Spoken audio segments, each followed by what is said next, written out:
उम्र भर की बात बिगड़ी एक जरा सी बात में, एक लम्हा जिंदगी भर की कमाई खा गया। नमस्कार, मैं हूं राजीव और आप देख रहे हैं घूमता हुआ आईना। मोदी जी के नेतृत्व में बीजेपी ने 2 बार केंद्र की सत्ता तो हासिल कर ली दोस्तों, लेकिन अब उन्हीं के नेतृत्व में हाल इतने बिगड़ चुके हैं कि इस बार बीजेपी के सामने न केवल सत्ता बचाने की चुनौती आ गई है, बल्कि बीजेपी की साख पर भी काले बादल घिर चुके हैं। बीजेपी पर एक बड़े घोटाले में भागीदारी के आरोप लगे हैं। 2019 में इलेक्टोरल बॉन्ड योजना को लाते वक्त बीजेपी ने चुनावों में पारदर्शिता और ईमानदारी का हवाला दिया था, लेकिन वही इलेक्टोरल बॉन्ड बीजेपी के लिए सबसे बड़ी बेईमानी और सबसे बड़ा घोटाला साबित होने जा रहा है। और इस पर विपक्ष ने जिस तरह बीजेपी की घेराबंदी की है, उससे ऐसा लगता है कि न खाऊंगा न खाने दूंगा का ऐलान करने वाले नरेंद्र मोदी के लिए हालात शायद इतने बिगड़ जाएं कि उन्हें झोला उठाकर जाने की नौबत आ जाए।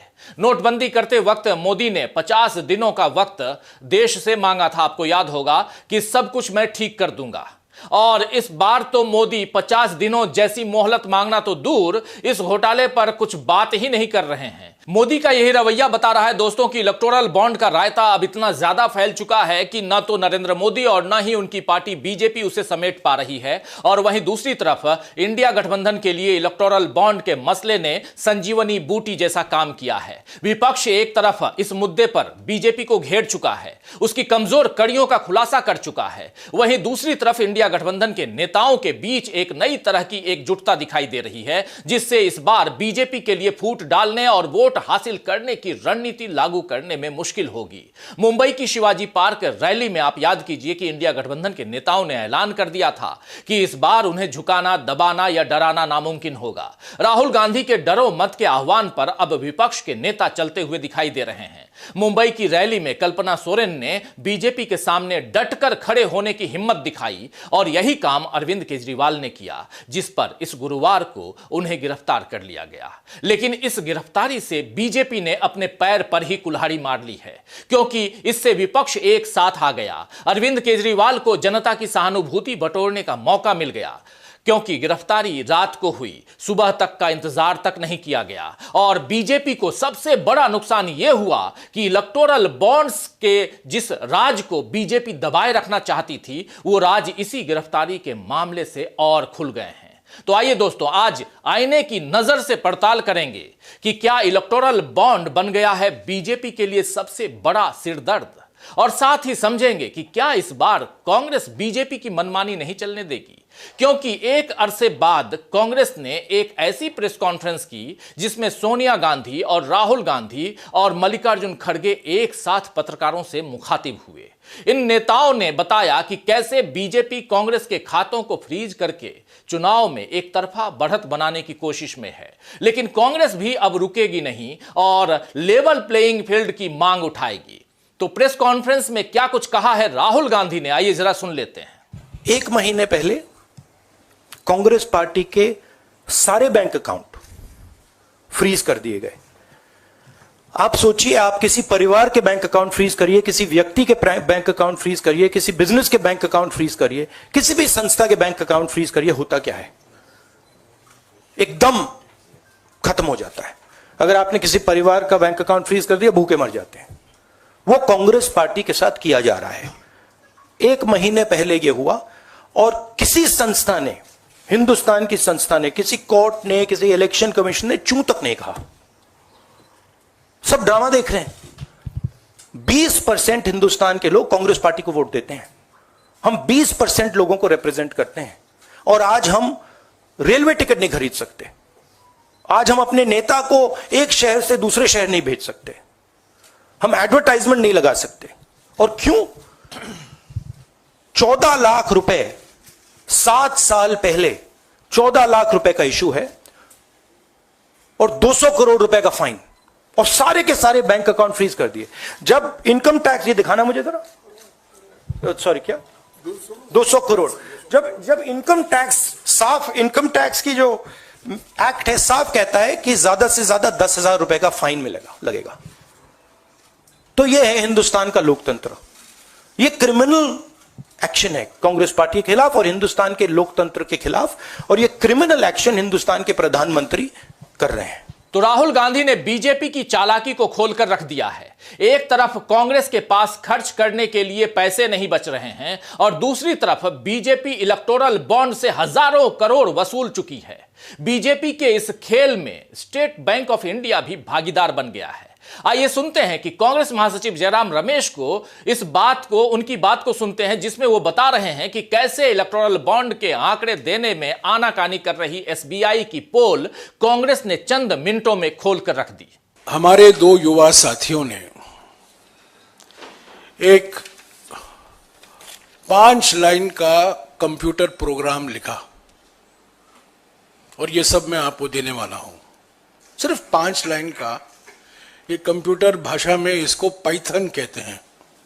आप लोग जो लोग भारतीय राजनीति में दिलचस्पी रखते हैं, आप जानते हैं कि पाइथन अजगर हमारे भारतीय राजनीति में बहुत विशेष महत्व रखता है। अजगर पर ये पाइथन भी बहुत महत्व रखता है कंप्यूटर के दुनिया में। ये एक कंप्यूटर भाषा है और हमारे दो युवा साथियों ने ये 5 लाइन का एक कंप्यूटर प्रोग्राम लिखा जिसको कहते हैं कोड, कंप्यूटर कोड लिखा 5 लाइन का, और 15 सेकंड के अंदर जो जानकारी सुप्रीम कोर्ट चाहती थी हमने हासिल की। जयराम रमेश की इस बात को सुनकर समझ आता है कि अगर किसी चीज की तह तक जाना हो तो उसके 10 तरीके मौजूद हैं, बस इच्छा शक्ति का सवाल है। कांग्रेस को इस समय इलेक्टोरल बॉन्ड का सच सामने लाना है तो उसके लिए कंप्यूटर प्रोग्राम बना लिया गया, लेकिन बीजेपी में शायद ऐसी इच्छा शक्ति नहीं है, इसीलिए वो इलेक्टोरल बॉन्ड पर कुछ नहीं बोल रही। बल्कि जिस बैंक को इलेक्टोरल बॉन्ड की खरीद बिक्री के लिए बीजेपी ने अधिकार दिए थे, वो स्टेट बैंक ऑफ इंडिया भी बीजेपी के सदस्य के जैसा व्यवहार कर रहा है। इसीलिए सुप्रीम कोर्ट से उसने 30 जून तक का वक्त आंकड़े पेश करने के लिए मांगा था। हालांकि सुप्रीम कोर्ट ने इसकी इजाजत न देकर लोकतंत्र पर बड़ी मेहरबानी की और आखिरकार स्टेट बैंक ऑफ इंडिया यानी एसबीआई को अदालत में सारे आंकड़े पेश करने ही पड़े कि कितनी कंपनियों ने इलेक्टोरल बॉन्ड खरीदे, किस कीमत से खरीदे और इसमें से कितनी धनराशि बीजेपी के खाते में गई।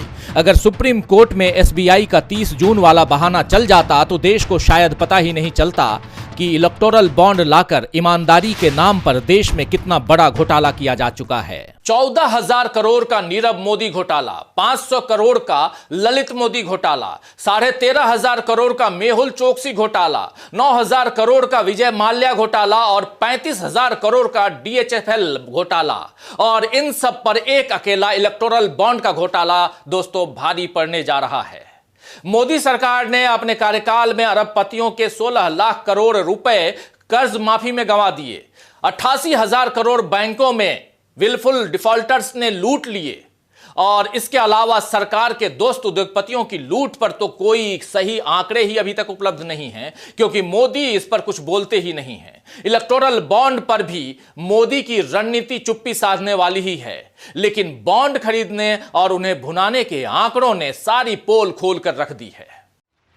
सुप्रीम कोर्ट ने जब से इलेक्टोरल बॉन्ड्स को अवैधानिक घोषित किया है और उसके बाद स्टेट बैंक ऑफ इंडिया को बॉन्ड्स खरीद बिक्री के आंकड़े पेश करने को कहा है, तब से बीजेपी के बुरे दिनों की शुरुआत हो गई है, क्योंकि इस बार बीजेपी के इरादों की पोल खुल गई है। विपक्ष हमेशा से आरोप लगाता रहा है कि ईडी, सीबीआई और आईटी जैसी जांच एजेंसियों और संस्थाओं का इस्तेमाल बीजेपी सियासी दुश्मनी निकालने के लिए करती है। विपक्ष की आवाज को दबाने के लिए जांच एजेंसियों की कार्रवाई का डर कायम किया जाता है, लेकिन अब बीजेपी इससे भी गंभीर आरोपों में घिर चुकी है कि तमाम जांच एजेंसियों को चंदा उगाही के लिए बीजेपी ने टूल की तरह इस्तेमाल किया है। एक खुलासा हुआ है जिससे पता चलता है कि केंद्रीय अन्वेषण ब्यूरो यानी सीबीआई, प्रवर्तन निदेशालय यानी ईडी और आयकर विभाग यानी आईटी की जांच का सामना कर रही 41 कंपनियों ने चुनावी बॉन्ड के माध्यम से बीजेपी को 2,471 करोड़ रुपए दिए, और इनमें से 1,698 करोड़ रुपए इन एजेंसियों के छापों के बाद दिए गए। वरिष्ठ वकील प्रशांत भूषण ने चुनावी बॉन्ड योजना को स्वतंत्र भारत का सबसे बड़ा घोटाला बताते हुए आरोप लगाया कि इसके जरिए 4 श्रेणियों में भ्रष्टाचार किया गया। उन्होंने कहा कि पहला है चंदा दो धंधा लो, दूसरा है हफ्ता वसूली यानी जबरन वसूली, तीसरा है ठेका लो रिश्वत दो, और चौथा है फर्जी कंपनी। प्रशांत भूषण के अलावा कांग्रेस ने भी यही आरोप बीजेपी पर लगाए हैं कि उनसे चंदा हासिल करने के लिए कारोबारियों को डराने धमकाने की नीति अपनाई है। जो आंकड़े और तथ्य सामने आए हैं उससे इन आरोपों की पुष्टि भी होती है। इस आरोप का एक बड़ा उदाहरण दिल्ली के मुख्यमंत्री अरविंद केजरीवाल की गिरफ्तारी के बाद सामने आया है। केजरीवाल को शराब घोटाले में सरकारी गवाह बने जिस व्यक्ति के बयान के बाद गिरफ्तार किया गया है, उसी व्यक्ति ने बीजेपी को करोड़ों का चंदा इलेक्टोरल बॉन्ड के जरिए दिया है। इस मामले पर आम आदमी पार्टी की नेता आतिशी ने प्रेस कॉन्फ्रेंस कर पूरे आंकड़े सामने रखकर बीजेपी को घेरा है। आइए सुनते हैं आतिशी का यह बयान। तो जिस मनी ट्रेल की पिछले 2 साल से तलाश हो रही थी, आज वो मनी ट्रेल सामने आ गई है कि आखिरकार शराब के कारोबारियों ने पैसा किसको दिया, पैसा कहां गया और पैसा कब गया। तो अब मैं प्रधानमंत्री नरेंद्र मोदी जी को चैलेंज कर रही हूं। मैं उनके राइट हैंड इन्फोर्समेंट डायरेक्टरेट को चैलेंज कर रही हूं कि आज शराब घोटाले की मनी ट्रेल मिल गई है। सारा पैसा भारतीय जनता पार्टी के बैंक अकाउंट में गया है। तो enforcement directorate Bharatiya Janata party को आरोपी बनाए और enforcement directorate Bharatiya Janata party के राष्ट्रीय अध्यक्ष जेपी नड्डा को गिरफ्तार करे, क्योंकि अब पहली बार एक्साइज पॉलिसी के मामले में आधिकारिक मनी ट्रेल सामने आ गया है। आतिशी ने बीजेपी पर घोटाले का बड़ा इल्जाम लगाते हुए सीधे जेपी नड्डा यानी बीजेपी के राष्ट्रीय अध्यक्ष की गिरफ्तारी की मांग ही कर दी है, क्योंकि अब अरविंद केजरीवाल की गिरफ्तारी से बीजेपी का सीधा संबंध सामने आ गया है। 10 नवंबर 2022 को अरबिंदो फार्मा के मालिक शरद रेड्डी को शराब घोटाला मामले में ईडी ने गिरफ्तार किया था। इसके 5 दिन बाद अरबिंदो फार्मा ने 15 नवंबर को 5 करोड़ रुपए के चुनावी बॉन्ड खरीदे थे। इन सभी को 21 नवंबर 2022 को भाजपा ने भुना लिया। इसके बाद शरद रेड्डी जून 2023 में दिल्ली उत्पाद शुल्क नीति मामले में सरकारी गवाह बन गए। नवंबर 2023 में अरबिंदो फार्मा ने भाजपा को 25 करोड़ रुपए और दिए। कुल मिलाकर कंपनी ने 52 करोड़ रुपए के चुनावी बॉन्ड खरीदे, जिनमें से 34.5 करोड़ रुपए भाजपा को मिले।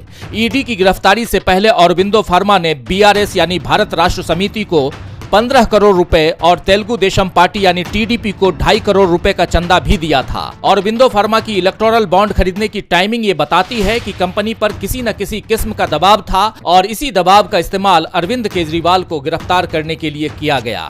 तो चुनाव से पहले इसी तरह दबाव में और भी नेताओं को लाया जा सकता था, लेकिन अब शायद ऐसा ना हो। अरविंद केजरीवाल की गिरफ्तारी से बीजेपी का यह राज सबके सामने खुल गया है। केजरीवाल ने जेल से ही संदेश भेजा है कि वो अपना संघर्ष जारी रखेंगे और वहीं इंडिया गठबंधन ने भी अब बीजेपी के खेल को रोकने की पूरी तैयारी कर ली है। इंडिया गठबंधन के नेताओं ने केजरीवाल की गिरफ्तारी के बाद चुनाव आयोग जाकर अपनी चिंता सामने रखी है और कहा है कि केजरीवाल की गिरफ्तारी केंद्र सरकार द्वारा केंद्रीय एजेंसियों का घोर और दुस्साहसिक दुरुपयोग का नतीजा है। प्रतिनिधिमंडल ने यह भी कहा है कि इसके परिणाम स्वरूप लोकसभा चुनावों से पहले समान चुनाव लड़ने के मौकों में गिरावट आई है। विपक्ष को चुप कराया जा रहा है। विपक्षी नेताओं ने चुनाव आयोग से मांग की है कि चुनाव प्रचार के दौरान छापे, जांच और गिरफ्तारियों को पहले पैनल या उसके द्वारा गठित समिति द्वारा अनुमोदित किया जाए।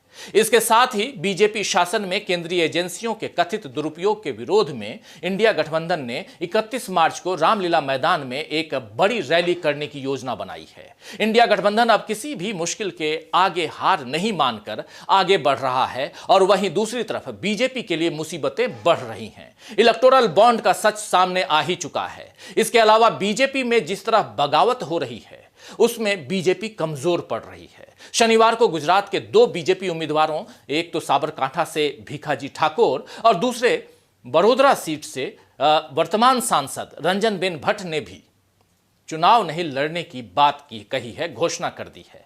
इससे पहले आप याद कीजिए कि पवन सिंह, डॉक्टर हर्षवर्धन, गौतम गंभीर और जयंत सिन्हा ने भी बीजेपी को कह दिया है कि हम चुनाव नहीं लड़ेंगे। इस कमजोरी के साथ बीजेपी क्या बहुमत हासिल करने का सपना पूरा कर पाएगी या झोला उठाकर जाने की नौबत आ जाएगी? एक बड़ा सवाल है दोस्तों, जरा सोचिएगा। खैर, शायर नज़ीर बनारसी ने ठीक ही फरमाया है कि दूसरों से कब तलक हम प्यास का शिकवा करें, दूसरों से कब तलक हम प्यास का शिकवा करें, लाओ तेशा एक दरिया दूसरा पैदा करें। तो आज के लिए बस इतना ही, फिर मिलेंगे खबरों के नए आईने के साथ। तब तक देखते रहिए डीवी लाइव। नमस्कार।